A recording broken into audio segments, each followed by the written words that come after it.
তো মুসলমান তো নাকি, আমি তো মুসলমান, বলেছি তো ছেড়ে দিব। এই সরকারের নিন্দা জানাই, এই সরকারের এবং এই সরকারের পতন দাবি করি আমরা সকল স্টুডেন্টরা।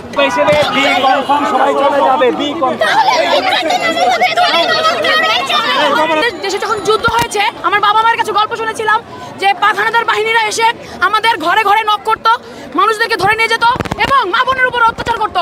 আজকে ঠিক তারই প্রতিভূতি আমরা দেখতে পাচ্ছি এবং তার সাথে বলতে চাচ্ছি পুলিশ বাহিনী আমাদের সাধারণ ছাত্রছাত্রীদের আমাদের একটা আন্দোলনকে ঘিরে আমাদেরকে যেভাবে হয়রানি করছে, এটা পাখানাদার বাহিনীর থেকেও নির্মম, নির্লজ্জকর, ধিক্কারজনক। কারণ এটা আমাদের স্বাধীন বাংলাদেশ, সেই স্বাধীন বাংলাদেশের একটা স্টুডেন্ট আজকে স্বাধীনতার সাথে চলতে পারে না।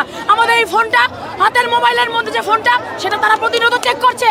তারা যাদেরকে পাচ্ছে আন্দোলনের কোনো ফুটেজ, তাদেরকে গ্রেফতার করছে, তাদেরকে হয়রানি করছে। আমার ভাই বাসায় ঘুমাতে পারছে না কেন?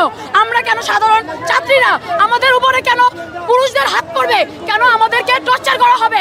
কেন আপনারা কি দেখেন নাই? এতগুলো মিডিয়া আপনারা কি দেখেন নাই? আপনারা কি সবাই অন্ধ? আপনারা কি সরকারের পাচাটা কেউ?